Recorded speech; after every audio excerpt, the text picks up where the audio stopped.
অনেক সময় সে বটি নিয়ে দৌড়ায় আসতো। অনেক সময় সে নানান রকম এমনও সময় গেছে, এমনও দিন গেছে তাকে তার কথার সাথে বা তার মতের সাথে মিলে নাই বলে চলন্ত গাড়ি থেকে নামিয়ে দেয়া হয়েছে অঞ্জনাপাকে।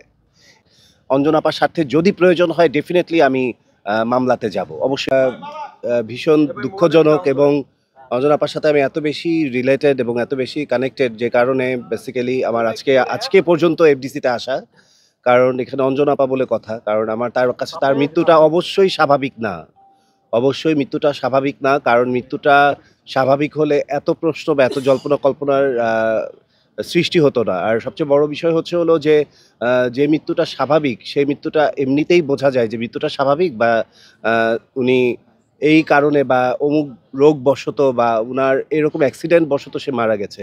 কিন্তু একটা মানুষকে যখন তিলে মেরে ফেলা হয় বা একটা মানুষের যখন নির্যাতন করা হয় যেটা আমরা সিম্পটম পেয়েছি যে তার গোসল করানোর সময় যে দাগগুলো দেখা গেছে। আপনারা বললে বিশ্বাস করবেন কিনা জানি না। আমি ইতিমধ্যে অলরেডি Facebook এ একটা পোস্ট দিয়েছিলাম যে, উনাকে এই টর্চারটা বা এই যে শারীরিক আঘাত বা মেন্টাল টর্চার বলেন বা ফিজিক্যাল টর্চার বলেন, এটা অনেক দিন ধরে হয়ে আসছে। এটা হয়ে আসছে বলতে হচ্ছে হলো এফডিসিরই আমাদের সিনিয়র শিল্পীরাই আমাকে জানিয়েছেন। আমি তাদের তুলনায় খুবই ক্ষুদ্র। তারাই আমাকে বলতেন যে ব্যা আ অঞ্জনা আপার কথা উল্লেখ করে বলতেন যে, "অঞ্জনা আপার মৃত্যুটা ওর হাতেই হবে" এভাবে করেও বলতেন। কারণ এত ডেঞ্জারাস বা ডেয়ারিং সে স্টেপগুলো নিত। আ অনেক সময় সে বটি নিয়ে দৌড়ায় আসতো। অনেক সময় সে নানান রকম এমনও সময় গেছে, এমনও দিন গেছে তাকে তার কথার সাথে বা তার মতের সাথে মিলে নাই বলে চলন্ত গাড়ি থেকে নামিয়ে দেয়া হয়েছে অঞ্জনা আপাকে। এই কাজগুলো করতে এবং তার মতের সাথে বা তার ক্রাইটেরিয়ার মধ্যে যেই না আসতো বা যেই না মিলতো তখন দেখা যেত যে তাকে ব্লক করে দিত। অঞ্জনা আপার আইডি থেকে বা অঞ্জনা আপার বিষয়গুলো থেকে। তো এরকম ঘটনাগুলো অনেক ঘটেছে।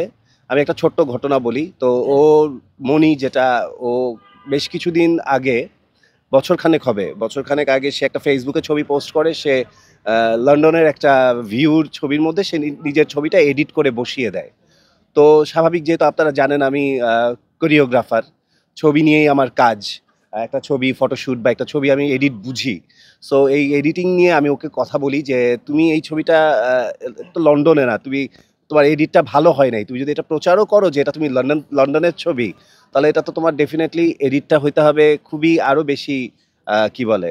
আ এক্সপেরিয়েন্সড এবং অনেক বেশি অথেন্টিক হইতে হবে। কিন্তু তোমার এটা হয় নাই।" তো সে সেটা শুনে সে সাথে সে আমাকে ব্লক করলো এবং আমাকে ব্লক করে অঞ্জনা আপাকে দিয়ে ফোন দেওয়ালো। অঞ্জনা আপা ফোন করে বলতেছে যে, "আরোল তুমি এটা লিখছো কেন? তোমার কাছ থেকে এরকম কমেন্টস আমি আশা করি নাই।" আমি বলছি, "আপু কি লিখে ফেলছি আমি?" বলে যে, "তুমি ওকে বলতেছো যে এটা আসলে লন্ডন না।" আমি বলছি, "হ্যাঁ, আসলে তো ছবিটা তো ফেক। এই ছবিটা তো ফেক আর এই ছবিটা তো এডিটেড এবং বাট এডিটেডটাও ভালো হয় নাই।" তখন অঞ্জনা আপা বলল যে, "না, ও তো লন্ডনে পড়াশোনা করেছে এই সেই।" যে ছেলের লেখাপড়ার কোনো রকম আপনার সার্টিফিকেট কোথাও দেখাতে পারবেন না, সেখানে সে অঞ্জনা আপাকে দিয়ে তার আ গ্যাপটা ফিল আপ করার জন্য, ঢাকার জন্য অঞ্জনা আপাকে দিয়ে আমাকে ফোন করিয়েছে যে, "বলো তাড়াতাড়ি, তাকে বলো যে আমি লন্ডনে লেখাপড়া করেছি বা লন্ডনে থেকেছি। এটা তুমি বলো।" তাকে প্রেশারাইজ করে আমাকে কল করানো হয়েছে। তো এই বিষয়গুলো তখন আমি বললাম যে, "আপু আমি কথা বলেছি অ্যাজ এ কোরিওগ্রাফার সেন্স এ যে কারণ আমার ছবিটার এডিট মনে হয়েছে এটা মানে নকল, ফেক একদম।" বলে কি, "না, এডল তুমি এটা জানো না এরকম।" তো যাই হোক যেটা বুঝলাম। তো আল্টিমেটলি সম্পর্ক তো নষ্ট করতে পারে নাই। কিন্তু আল্টিমেটলি সেই কাজটা সবাই বলত যে আ ও ও সবাইকে ব্লক করে বা এই ধরনের তার পছন্দ-অপছন্দ তার কথাবার্তার সাথে কারো ক্রাইটেরিয়া না মিলে গেলেই তাকে ব্লক করে দেয়। এই বিষয়গুলো করত।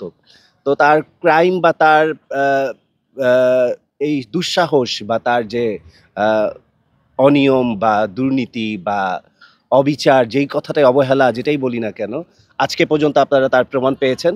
আজকে এত সুন্দর করে সে আপনাদের সামনেই বলে গেছে সে ৩ দিনের মধ্যে সময় চেয়েছে। আপনারা সেদিন দেখেছি আমি Facebook এ যে আপনারা অনেক প্রশ্নে তাকে জর্জরিত করছিলেন। পরে সে বলল যে আ আমি আপনারা এভাবে বিক্ষিপ্তভাবে প্রশ্ন করলে তো আমি আপনাদের অ্যান্সার দিব না।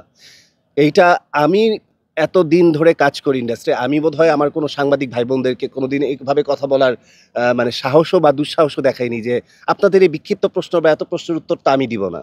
মানে এখানেই তো বোঝা যায় যে একটা মানুষের আসলে নীতি বা শিক্ষা বা তার activities টা আসলে কি? এবং আজকে সে এত সুন্দরভাবে সে কমিটমেন্ট দিয়ে গেল, প্রমিস করে গেল সে আজকে নাকি কি সব নিয়ে হাজির হবে। তো সেটার প্রেক্ষিতেই আমার সাংবাদিক ভাই বোনেরা অনেকেই আমাকে বারবার বলছিল, এফডিসির অনেকে বলছিল যেন আমি যেন অবশ্যই কাজ শেষ করে আজকে এখানে এসে হাজির হই। কারণ আমার দুটো কথা যদি এই তদন্তের স্বার্থে কাজে লাগে, এই টোটাল বিষয়টায় যদি আমার একটা স্টেটমেন্ট বা একটা তথ্য বা একটা ইনফরমেশন যদি কোনোভাবে কাজে লাগে, আমি অঞ্জনা আপার হয়ে আমি খুব খুশি হব। সেজন্য আমার এখানে আসা। এবং আজকে না এসে আরও বেশি অন্যায় করেছে। এবং এই ড্যাম কেয়ার, একটু আগে তায়েব ভাই বলছিলেন যে এই যে ড্যাম কেয়ার, আসলেই এই ড্যাম কেয়ারের আসলে এটা শেষ কোথায়? মানে এভাবে করে সবার সাথে এভাবে করে কথা বলছে। আপনারা তদন্তে কি চাচ্ছেন? মানে আপনারা কিসের জন্য কালক্ষেপণ করছেন? মানে আমি তো সেটা বুঝতে পারছি না। আপনারা সরাসরি তো এখন একটা মামলা বা সরাসরি তো একটা স্টেপে দেশে বিদেশে সবাই লিখালিখি করছে। এফডিসির আপনারা দেখেন সিনিয়র কে না লিখেছে, কে না ভিডিওতে বার্তা দিয়েছে। দেশের বাইরে থেকেও সাংবাদিকরা লিখেছে। প্রত্যেকে ইউটিউব ছেয়ে গেছে ভিডিওতে। আমি নিজেও বলেছি। আপনারা এত তথ্য, এতজনের কমপ্লেইন কি করে হয়? এখানে ১ জন ২ জন হতো সংখ্যায়। সেক্ষেত্রে ব্যাপারটা ছিল হলো যে ব্যাপারটার সাথে হ্যাঁ, ডিভাইডেশন থাকতেই পারে। কেউ ভালো বলবে, কেউ খারাপ বলবে, কেউ বোকা বলছে, সহজ সরল বলছে, কেউ বলছে যে আচ্ছা সে ধূর্ত। তো এই ধূর্ত, এই চালাকের এই ডিফারেন্সটা তো আপনারাই খুব ভালো করে বোঝেন যে একটা মানুষকে নিয়ে এত মানুষ কি করে এত এভিডেন্স হ্যাঁ, আমার যদি মনে হয় যে আমার সম্মানিত এফডিসির শিল্পী সমিতি বা আদার্স সবাই, সব টায়েব ভাই, তারপরে বা সনি, আন্না, মুক্তি সবাই মিলে যারা এই ব্যাপারটার সাথে ইনভলভ বা যারা চায় যে আসলে এটার একটা সুরাহা হোক, অঞ্জনা আপার স্বার্থে যদি প্রয়োজন হয় ডেফিনিটলি আমি মামলাতে যাব। অবশ্যই যাব। মামলা করার মতো কাউকে পাচ্ছে না, সেই হিসেবে আপনি কি করবেন কিনা? মামলা করার মতো পাচ্ছে না, মামলা করার স্টেপ তো কাউকে, সমিতি থেকে বলে আসছে অলরেডি। স্টেপ তো শিল্পী সমিতি নিয়মতান্ত্রিক মাফিক কথা বলবে। কারণ তারা তো বলছে যে পরিবারের কথাটার প্রাধান্য তারা দিচ্ছে। পরিবার কি চাচ্ছে? আমরা যে মামলা করব, আমরা যে একটা জিনিস নিয়ে আগাবো, সেটার জন্য তো অবশ্যই সবার আগে তার হয়ে কেউ একজন স্টেটমেন্টও দিতে হবে যে হ্যাঁ, আপনারা করেন, আমি আছি বা আমরা করছি। তো সে নাকি, তারা নাকি বলছে যে তার মৃত্যুর চেয়ে তাদের কাছে তার প্রপার্টি কি রয়ে গেছে সেটা ইম্পর্টেন্ট।